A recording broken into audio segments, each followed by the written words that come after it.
Olá, seja muito bem-vindo. Hoje nós vamos começar uma nova jornada com um livro fantástico que me ajudou muito. Alma Indomável. Como se libertar dos pensamentos, emoções e energias que bloqueiam a consciência. Mais de 1 milhão de exemplares vendidos. Vamos lá então? Nós vamos começar agora com a introdução e já com o capítulo 1 do livro. Mas, acima de tudo, seja fiel a si mesmo. Segue-se disso, como o dia à noite, que não poderá então ser falso com homem algum. William Shakespeare. As consagradas palavras de Shakespeare, ditas por Polônio ao seu filho Laerte no primeiro ato de Hamlet, são muito claras. Elas nos dizem que, para manter relações sinceras com os outros, primeiro temos que ser fiéis a nós mesmos. No entanto, se fosse totalmente sincero consigo mesmo, Laerte perceberia que o pai poderia muito bem tê-lo mandado agarrar o vento. Afinal de contas, a qual eu devemos ser fiéis? Aquele que se revela quando estamos de mau humor ou o que surge quando aprendemos com nossos erros? Aquele que fala nos recantos sombrios do coração quando estamos aborrecidos ou ao que parece naqueles raros momentos em que a vida parece ser leve e fantástica? A partir dessas perguntas, vemos que o conceito do eu pode ser um pouco mais complexo do que se presume. Se Laerte tivesse recorrido à psicologia tradicional, ela poderia ter lançado alguma luz sobre o assunto. Em 1929, Freud, o pai da psicologia, dividiu a psique em 3 partes: o id, o ego e o superego. Ele viu o id como nossa natureza animal e primitiva, o superego como o sistema de julgamento que a sociedade instilou em nós, e o ego como nosso representante no mundo exterior que se esforça para manter o equilíbrio dessas duas forças poderosas. Mas, certamente, isso não ajudaria o jovem Laerte. Afinal, a qual dessas forças conflitantes devemos ser fiéis? Mais uma vez, vemos que as coisas nem sempre são simples quanto parecem. Se ousamos olhar a palavra eu além da superfície, surgem algumas perguntas em que muita gente preferiria não fazer. Todos os vários aspectos do meu ser fazem igualmente parte do meu eu, ou apenas um daqueles corresponde ao que entendo por eu? E nesse caso, qual, onde, como e por quê? Nos capítulos a seguir vamos percorrer uma jornada de exploração do eu. Mas não o faremos da maneira tradicional. Não vamos recorrer a especialistas em psicologia nem aos grandes filósofos. Não discutiremos as mais antigas visões religiosas, nem escolheremos entre elas. Tampouco vamos nos basear em pesquisas estatísticas de opinião popular. Em vez disso, recorreremos a uma única fonte que tem conhecimento direto sobre o assunto, a único especialista que, a cada momento de todos os dias da vida, vem recolhendo os dados necessários para finalmente pôr fim a essa grande indagação. Esse especialista é você. Mas antes que você fique empolgado demais ou suponha que não está à altura da tarefa, é preciso deixar claro que não estamos atrás de suas visões ou opiniões sobre o assunto. Tampouco estamos interessados em quais livros leu, nos cursos que fez ou nos congressos a que compareceu. Só estamos interessados na sua experiência intuitiva de como é ser você. Não estamos em busca do seu conhecimento, mas da sua experiência direta. Você não tem como fracassar nessa. Pois eu é o que você é em todos os momentos, em todos os lugares. É preciso simplesmente compreendê-lo. Afinal de contas, como pode ficar bem confuso aí dentro? Os capítulos desse livro não passam de espelhos para você ver seu eu de ângulos diferentes. E, embora a jornada em que estamos prestes a embarcar seja interior, ela levará em conta todos os aspectos da sua vida. A única exigência é que você esteja disposto a se olhar com franqueza, de maneira mais natural e intuitiva possível. Lembre-se, ao buscar a raiz do eu, na verdade estamos buscando você. Ao ler essas páginas, você vai descobrir que sabe muito mais do que imagina sobre alguns temas mais profundos. O fato é que você já sabe como se encontrar, só acabou se distraindo e ficando desorientado. Quando retomar o foco, você receberá e perceberá que, além da capacidade de achar a si mesmo, também tem o poder de se libertar. Essa escolha cabe inteiramente a você. Ao fim de sua jornada, por esses capítulos, não haverá mais confusão, sensação de impotência, nem a possibilidade de colocar a culpa nos outros. Você saberá exatamente o que deve ser feito. E, Caso escolha se dedicar à jornada contínua da realização pessoal, você vai desenvolver um imenso respeito por quem realmente é. Só então passará a apreciar o significado do conselho de Polônio em toda a sua profundidade. Mas, acima de tudo, seja fiel a si mesmo. Parte 1. O despertar da consciência. A voz dentro da sua cabeça. Capítulo 1. Droga, não consigo lembrar o nome dela. Qual era mesmo? Caramba, ela está vindo. É Sônia, Silvia. Poxa, ela me disse ontem. Qual é o meu problema? Vou passar a maior vergonha. Caso ainda não tenha notado, há um diálogo mental incessante dentro da sua cabeça. Ele simplesmente não para. Já se perguntou por que isso acontece aí dentro? Quem decide o que dizer e quando? Quanto do que é dito se revela verdadeiro? Quanto é ao menos importante? E se agora mesmo você estiver ouvindo, não sei do que você está falando, não tenho voz nenhuma dentro da cabeça? Essa é a voz de que estamos falando. Se você for inteligente, vai dedicar algum tempo a dar um passo para trás, examinar essa voz e conhecê-la melhor. O problema é que você está perto demais para olhar com objetividade. É preciso recuar bastante e observá-la falar. Você ouve essas conversas internas o tempo todo. Quando está dirigindo, por exemplo. Eu não tinha que ter ligado para o Fred. Tinha. Meu Deus, não acredito que esqueci. Ele vai ficar morrendo de raiva. Nunca mais vai falar comigo. Será que devo parar e ligar para ele agora? Não quero parar o carro agora. Observe que a voz fala os dois lados da conversa. Ela não se importa com isso, contanto que continue falando. Quando você está cansado, tentando dormir, é a voz dentro da sua cabeça que diz: o que estou fazendo? Não posso dormir agora, esqueci de ligar para o Fred. Lembrei no carro, mas não liguei. Se não ligar agora, mas está muito tarde. Não dá para ligar agora. Nem sei porque pensei nisso. Preciso pegar no sono. Droga, agora não consigo dormir. Perdi o sono. Mas tem um dia cheio amanhã e preciso acordar cedo. Não admira que não consiga pegar no sono. Como você tolera essa voz falando o tempo todo?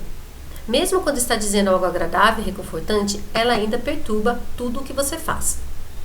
Ao passar algum tempo observando essa voz mental, a primeira coisa que você vai notar é que ela nunca se cala. Quando deixa por conta própria, ela só fala e fala. Imagine alguém andando de um lado para o outro e falando sozinho. Você acharia isso estranho e perguntaria: se é ele quem está falando e quem está escutando, é óbvio que ele sabe o que vai dizer antes de dizer. Então, para que fazer isso? O mesmo vale para a voz da sua cabeça. Porque ela está falando e você quem fala e é você quem escuta. Quando essa voz discute, com o que está discutindo? Quando poderia ganhar a discussão? Isso é de fato muito confuso. Escute. Acho que deveria me casar. Não. Você não sabe. Você sabe que não está pronta. Vai se arrepender. Mas eu sou apaixonada por ele. Vamos lá. Você também era louca pelo Tom. E se estivesse casado com ele? Se observar com atenção, você vai ver que essa voz está apenas tentando encontrar um lugar confortável para sossegar. Ela trocará de lado num instante, se isso parecer ajudar. E não se cala mesmo quando descobre que está enganada. A voz simplesmente ajusta o próprio ponto de vista e segue falando. Se prestar atenção, esses padrões mentais se tornarão óbvios para você. É chocante perceber que a mente fala o tempo todo. Você pode até querer gritar com ela, na vã tentativa de calá-la, mas aí vai perceber que isso é sua voz gritando com a voz. Cala a boca, eu quero dormir! Por que você precisa falar o tempo todo? É óbvio que não dá para fazê-la calar desse jeito. A melhor maneira de se libertar desse blá blá blá incessante é recuar e olhá-lo de forma objetiva. Apenas encare essa voz como um mecanismo de vocalização capaz de lhe dar a impressão de que há alguém aí dentro falando com você. Não pense nisso, apenas observe-a. Não importa o que ela diga, dá no mesmo. Não importa se diz coisas agradáveis ou maldosas, mundanas ou espirituais. Não importa porque ainda assim não passa de uma voz falando dentro da sua cabeça. Na verdade, a única maneira de se distanciar dela é parar de fazer a distinção entre as coisas que ela diz. Pare de sentir que parte do que ela diz é você e parte não é. Se a está ouvindo falar, é óbvio que ela não é você. Você é quem escuta a voz. Você é quem percebe que ela está falando. Você escuta quando ela fala, não é? Faça com que ela diga olá agora mesmo. Repite isso algumas vezes. Grite olá aí dentro. Consegue se ouvir dizendo olá? É claro que sim. Há uma voz falando e é você que percebe a voz falando. O problema é que é fácil percebê-la dizer olá. Difícil é ver quando ela não importa o que ela diga. Tudo isso não passa de uma voz falando e você escutando. Não há absolutamente nada que ela possa dizer que seja mais do que o resto. Suponha que você esteja olhando 3 objetos, um vaso de flores, uma fotografia e um livro. E lhe perguntem, qual desses objetos é você? A sua resposta seria, nenhum deles. Eu sou aquele que olha o que colocam à minha frente. Não importa o que ponho diante de mim, sempre serei eu quem está olhando essas coisas. Entende? Trata-se de um sujeito percebendo objetos variados. Isso também vale para a voz dentro da sua cabeça. Não faz a menor diferença o que ela diz. Você é quem tem consciência dela. Quando pensa que uma coisa que ela diz é você, mas outra não, você perdeu a objetividade. Talvez seja tentador achar que parte da voz diz coisas boas é você, mas ainda assim é apenas a voz falando. Você pode gostar do que ela diz, mas ela não é você. Não há nada mais importante para o verdadeiro crescimento do que compreender que você não é a voz da mente. Você é quem a ouve. A menos que você entenda isso, continuará tentando descobrir entre muitas coisas que essa voz diz. Qual delas é realmente você? As pessoas passam por inúmeras mudanças tentando se encontrar. Elas querem descobrir qual dessas vozes, qual desses aspectos de sua personalidade é quem realmente são. A resposta é simples: nenhum deles. Se você observá-la objetivamente, verá que boa parte que a voz diz não significa nada. A maior parte do falatório é apenas um desperdício de tempo e energia. A verdade é que a maior parte da vida vai se desenrolar obedecendo às forças que estão muito além do seu controle, a despeito do que sua mente lhe diga. É como se sentar à noite para decidir se você quer ou não que o sol nasça pela manhã. Mas o sol nascerá de qualquer jeito. Bilhões de coisas estão ocorrendo nesse mundo.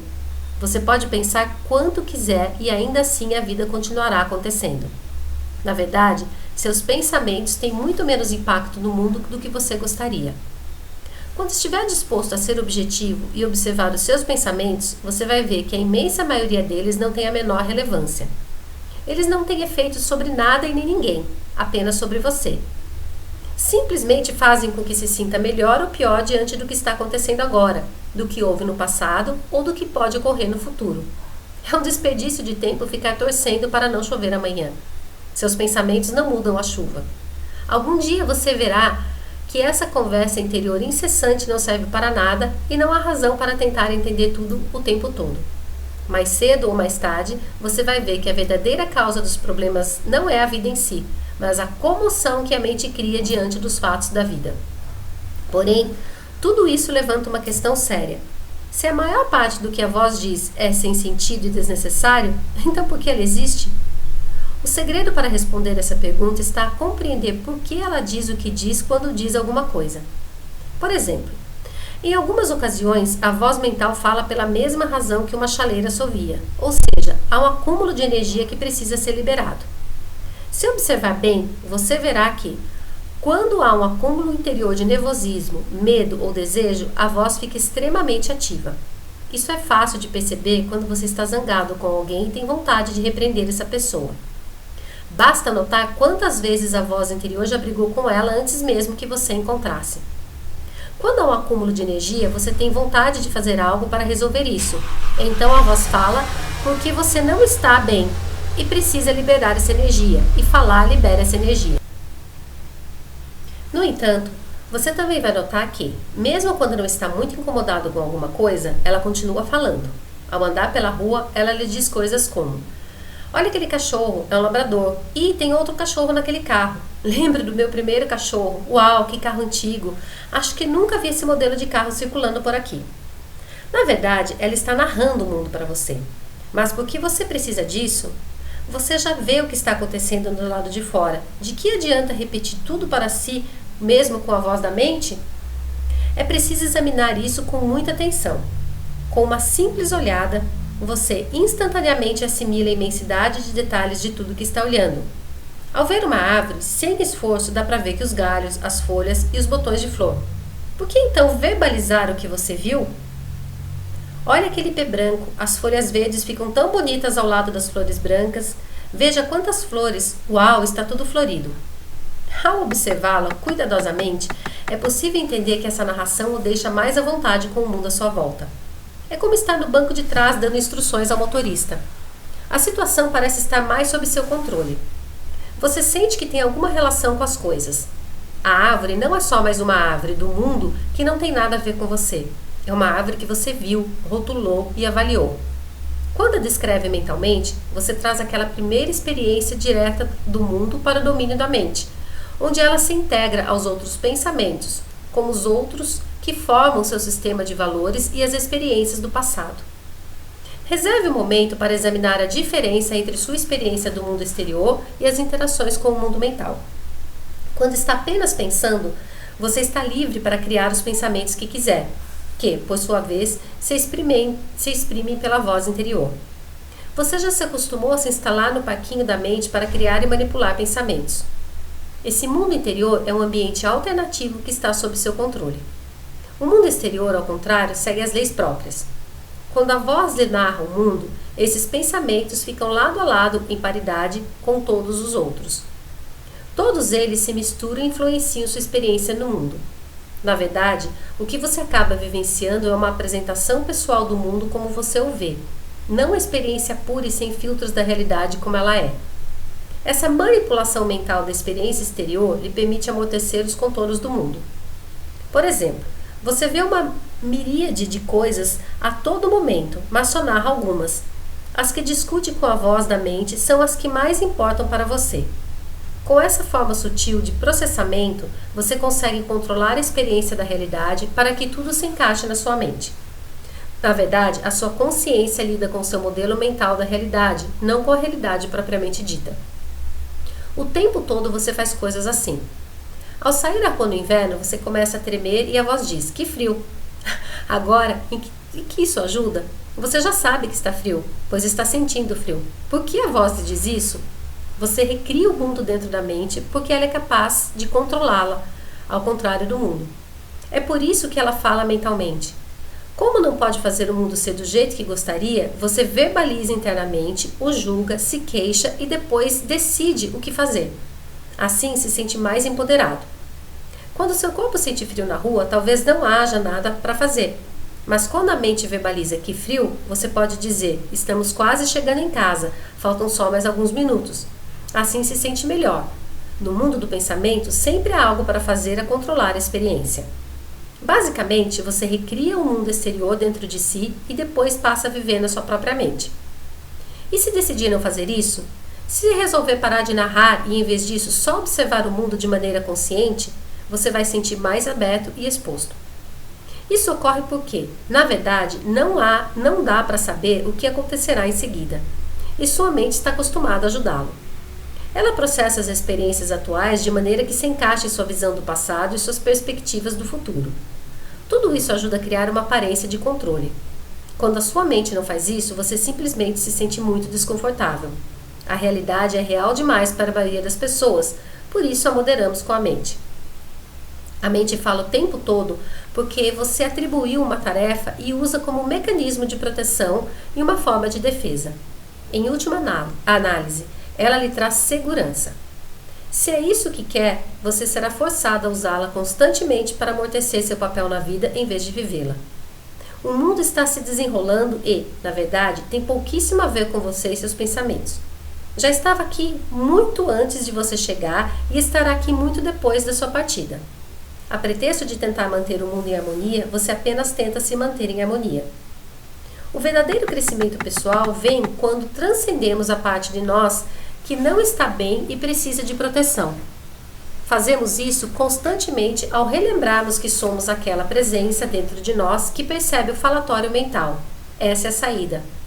A presença interior que tem consciência de que estamos o tempo todo falando sozinhos sobre nós mesmos é sempre silenciosa. Ela é um portal para as profundezas do nosso ser. A consciência que estamos observando a voz da mente falar é o limiar de uma fantástica viagem interior.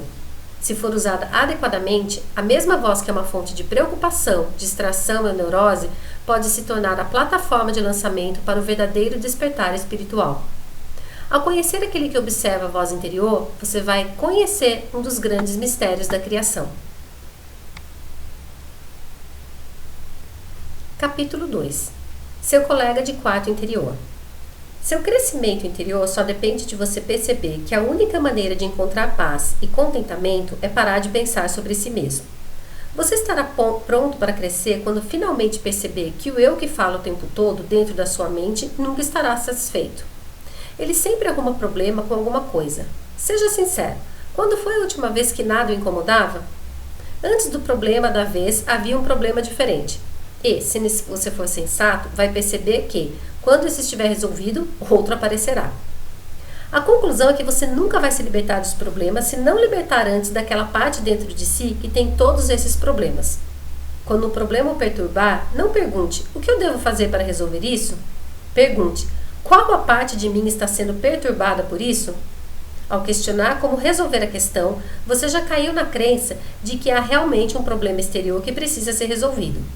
Se quiser alcançar a paz diante dos contratempos da vida, será preciso entender por que uma situação específica é percebida como um problema. Quando sentir ciúme, em vez de tentar descobrir como se proteger, apenas se pergunte a si mesmo: qual a parte de mim está enciumada? Isso vai levá-lo a olhar para dentro e perceber que, de fato, uma parte sua tem ciúmes. Depois de ver claramente a parte que está inquieta, pergunte-se: quem está vendo isso? Quem está percebendo essa inquietação interior? Essa é a solução para todos os seus problemas. O próprio fato de ser capaz de ver o incômodo já significa que você não é ele. Para que algo seja visto, é necessário que haja uma relação entre sujeito e objeto. O sujeito é testemunha porque é aquele que você vê o que está acontecendo. O objeto é a coisa vista. Nesse caso, a inquietação interior. Essa atitude de manter uma consciência objetiva do problema interior é sempre melhor do que se perder na situação externa. Essencialmente, é isso que distingue uma pessoa mais espiritualizada de uma mais materialista. Ser materialista não significa ter dinheiro e status, mas pensar que a solução dos seus problemas interiores está no mundo exterior e que, se mudar algumas coisas do lado de fora, você ficará bem. Porém, ninguém jamais se sentiu verdadeiramente bem ao mudar as condições externas. Sempre haverá o problema seguinte. A única solução real é ocupar o lugar da consciência e testemunhar e mudar seus pontos de referência. Para alcançar a verdadeira liberdade interior, é preciso ser capaz de observar objetivamente os problemas em vez de se perder neles. Nenhuma solução pode aparecer enquanto você estiver perdido na energia de um problema. Todo mundo sabe que não dá para lidar bem com uma situação quando estamos ansiosos, apavorados ou zangados. O primeiro problema a enfrentar, portanto, é a nossa própria reação. Você só é capaz de resolver uma situação externa depois de admitir como ela o afeta por dentro. Em geral, os problemas não são o que parecem. Quando tiver clareza suficiente, você vai perceber que a real questão que existe é que existe uma parte sua que vai ver dificuldade em praticamente tudo. O primeiro passo é lidar com ela. Isso envolve passar de consciência da solução exterior para a consciência da solução interior. É preciso romper o hábito de achar que a solução dos seus problemas é reorganizar as coisas do lado de fora. A única solução permanente é olhar para dentro e se livrar dessa parte sua que parece ter tantas questões com a realidade. Depois disso, você saberá como lidar com o resto. Isso talvez pareça impossível, mas não é. Uma parte do seu ser pode mesmo se abstrair do seu próprio dramalhão. Você pode observar a si mesmo ficando com ciúme ou com raiva. Não é necessário pensar sobre essas emoções nem analisá-las. Pode apenas ter consciência delas. Quem vê tudo isso? Quem percebe as mudanças que acontecem dentro de você? Quando diz a um amigo: toda vez que falo com o Tom fico muito aborrecido. Como você sabe que fica aborrecido? Você sabe porque está presente e vê o que está acontecendo. Há uma separação entre você e a raiva ou o ciúme. Você é quem percebe essas coisas. Quando ocupa o lugar da consciência, você pode se livrar dessas perturbações. Comece observando. Apenas esteja ciente de que sua consciência do que está acontecendo. É fácil. E então você vai se dar conta de que está observando a personalidade de um ser humano com todos os seus pontos fortes e fracos. É como se houvesse alguém ali dentro de você, como um colega de quarto. Se quiser conhecer seu colega de quarto, tente olhar para dentro de si por algum tempo, em silêncio e solidão completos. Você tem esse direito, pois é esse seu território interior.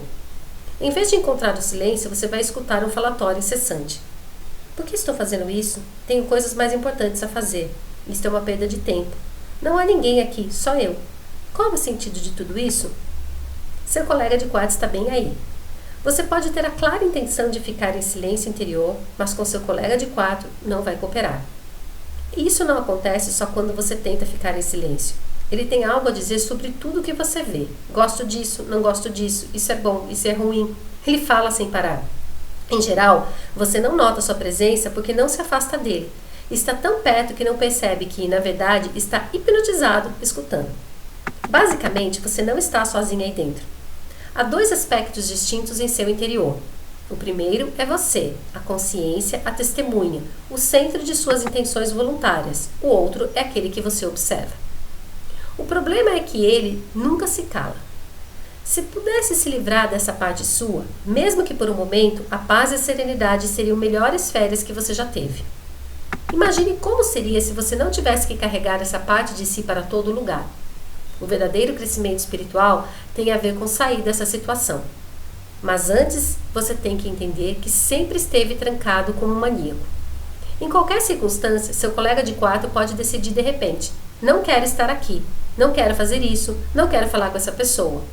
Imediatamente você fica tenso e desconfortável. Sem aviso prévio, seu colega de quarto pode arruinar qualquer coisa. E, em geral, é isso mesmo que ele faz. Você compra um carro lindo, novinho em folha, mas toda vez que o dirige, seu colega de quarto interior encontra algo de errado nele. A voz mental não para de apontar cada rangido, cada vibraçãozinha, até que, finalmente, você já não gosta mais do carro. Quando compreender que isso pode fazer com sua vida, você estará pronto para o crescimento espiritual, para a transformação. Olhe só essa coisa, está acabando com a minha vida. Estou tentando levar uma existência pacífica e significativa, mas parece que estou sentado em cima de um vulcão. A qualquer momento, seu colega de quarto pode surtar, se fechar, arrumar uma briga com o que está acontecendo. Hoje ele gosta de alguém, no dia seguinte decide implicar com tudo que essa pessoa faz. Minha vida está uma bagunça. Por que esse que mora aqui dentro comigo cria um dramalhão por qualquer coisa? Ao entender isso e aprender a não se identificar mais com seu colega de quarto, você estará pronto para se libertar. Se ainda não alcançou essa consciência, é só começar a observar. Passe um dia prestando atenção em tudo que seu colega de quarto fizer. Comece pela manhã e veja se consegue perceber o que ele está dizendo em cada situação. Toda vez que encontrar alguém, toda vez que o telefone tocar, tente apenas observar. Um bom momento para vê-lo falar é durante o banho. Fique atento ao que essa voz tem a lhe dizer. Você vai ver que ela nunca o deixa tomar banho em paz. Você toma um banho para lavar o corpo, não para ficar ouvindo a mente falar sem parar. Veja se consegue manter a atenção ao longo de toda a sua experiência para ter consciência do que está acontecendo. Você ficará chocado com o que vai descobrir. Ela simplesmente pula de um assunto ao outro. É provável que o falatório incessante pareça tão neurótico que você não vai acreditar que é sempre assim. Mas é. Você precisa observar seu colega de quarto se quiser ficar livre dele. Não é necessário fazer mais nada além de perceber as artimanhas da situação difícil em que está e entender que, de algum modo, acabou criando esse companheiro interior caótico. Se quiser estar em paz aí dentro, vai ter que dar um jeito nisso. O modo de flagrar seu colega de quarto interior e descobrir como ele é de verdade é personificá-lo externamente.